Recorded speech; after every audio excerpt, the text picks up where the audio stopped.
oleh Lurah dan Mantri Pamungkaja, permohon sering tidak mau meminta tanda tangan ke Ketua RT dan RW. Ini memang wajib, sehingga nanti mohon diarahkan bisa tetap ke Ketua RT maupun di Ketua RW, karena segala pelayanan di Pemkot menggunakan pengantar RT dan pengantar RW.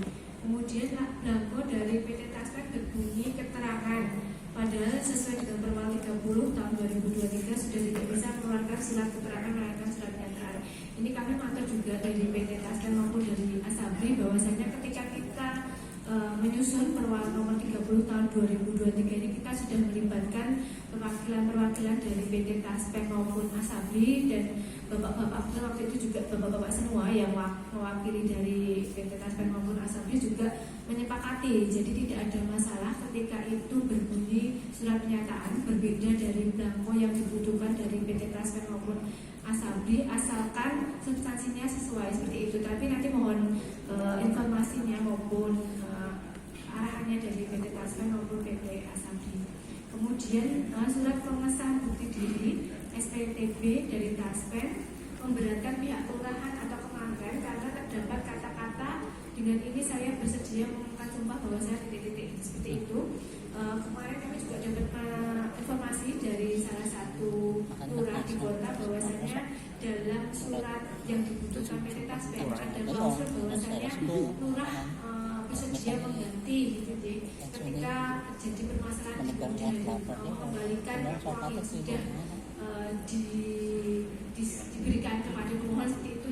Intinya mengembalikan uang yang sudah ada, sudah diberikan ketika itu ada terjadi permasalahan di kemudian hari.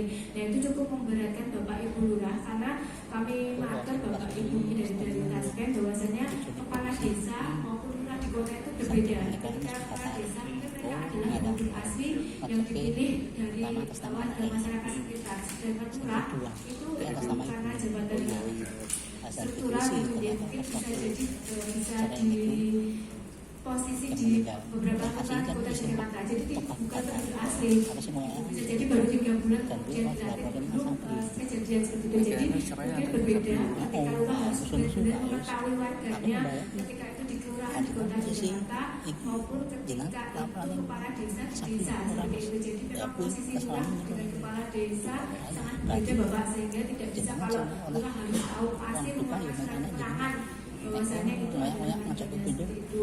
Lurah hanya mengeluarkan berdasarkan dokumen administrasi resmi yang ada, sehingga beliau lurah maupun Mantri Pamungkaja berkenan untuk mengetahui dalam surat pernyataan tersebut. Kemudian surat keterangan belum menikah, belum bekerja dan tidak mengeluarkan surat keterangan yang sama ya. Jadi yang diminta dari tersangka pensiun merupakan surat keterangan, tapi dalam awal berupa surat pernyataan. Kemudian masih banyak terdapat permintaan tanda tangan mengetahui lurah yang tidak relevan dengan tugas dan fungsi lurah yang diminta dari lembaga-lembaga di luar Pemkot seperti Taspen, BPN dan perbankan. Misal surat keterangan lurah mengetahui yang bersangkutan merawat sampai meninggal, sampai dengan meninggal. Nah itu juga tadi kami matur bahwasanya mungkin lurah di kota Yogyakarta itu tidak sama dengan lurah di desa yang tahu persis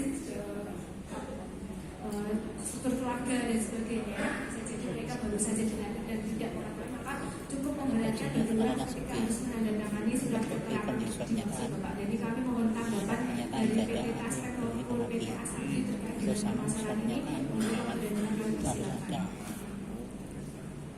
Nanti suratnya pasti kita tarik. Assalamualaikum warahmatullahi wabarakatuh. Nama saya Sony dari Taspen Yogyakarta. Kami bicara Ibu di slide sebelumnya. Untuk poin yang pertama terkait dengan form KP4 ini yang skup PTK ya, yang dari Badan Kepegawaian ya. Sebetulnya kalau di kami itu tidak pernah meminta skup PTK. Kalau misalkan ada keluarga dari ASN yang meninggal dunia, itu biasanya kami hanya meminta rincian gaji, dan rincian gajinya pun itu yang menandatangani adalah bendahara instansi dan juga kepala instansi. Jadi di poin 1 ini mungkin tidak ada kaitannya dengan di program pensiun seperti itu. Terus kemudian yang kedua terkait dengan Taspen berbunyi surat keterangan, namun produk dari Pemkot adalah surat pernyataan. Jadi saya sependapat yang terpenting adalah esensi dari redaksinya seperti apa, yang terpenting adalah sama isinya seperti itu. Terus kemudian yang ketiga terkait dengan SPTB Bu. Jadi kalau di SPTB itu yang format kami yang lama memang ada kalimat atau kata-kata seperti itu. Jadi prinsipnya kami itu meminta tanggung jawab dari penandatanganan, baik itu lurah, kepala desa ataupun camat. Namun untuk format SPTB untuk yang saat ini di tahun 2023 bulan Juli kemarin kami simplifikasi Bu. Jadi kami sederhanakan, yang mana prinsipnya SPTB ini hanya menunjukkan bahwa yang bersangkutan ini yang pertama masih hidup. Itu esensi yang pertama. Jadi kalau misalkan masih hidup berarti masih berhak menerima gaji pensiun. Yang kedua, SPTB ini berfungsi untuk menyatakan bahwa yang bersangkutan ini masih menikah atau belum tidak menikah. Artinya apa? Artinya ketika penerima pensiun ini statusnya penerima pensiun janda atau duda, itu bisa menyatakan bahwa yang bersangkutan ini belum menikah kembali. Karena di formulir SPTB itu ada poin yang menyatakan bahwa belum menikah. Jadi pensiun janda atau dudanya itu masih berhak.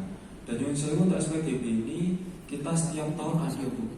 Dan kategorinya kita setiap tahun berbeda-beda. Yang jelas setiap tahun itu kita luncurkan SPTB. Di tahun ini ada 1.700 penerima pensiun janda atau duda sewilayah provinsi Yogyakarta. Kalau di kota mungkin sekitar ada 300 atau 400 pensiunan. Seperti itu. Jadi untuk kata-kata bersedia mengangkat sumpah bahwa saya itu sudah tidak ada lagi untuk yang saat ini. Seperti itu. Terus kemudian poin yang keempat selanjutnya, surat keterangan belum nikah belum bekerja, kelurahan atau mantan tidak mengeluarkan surat keterangan tersebut, surat keterangan diganti dengan surat pernyataan. Ini berarti masih sama nih. Jadi prinsipnya ini untuk yang anak. Kalau saya baca di lampiran awalnya itu ada surat pernyataan anak bahwa anak tersebut belum menikah, belum bekerja, dan juga belum menikah dan belum bekerja. Itu juga bisa digunakan sebagai lampiran untuk pengajuan pensiun yatim. Seperti itu Bu. Terus kemudian yang terakhir,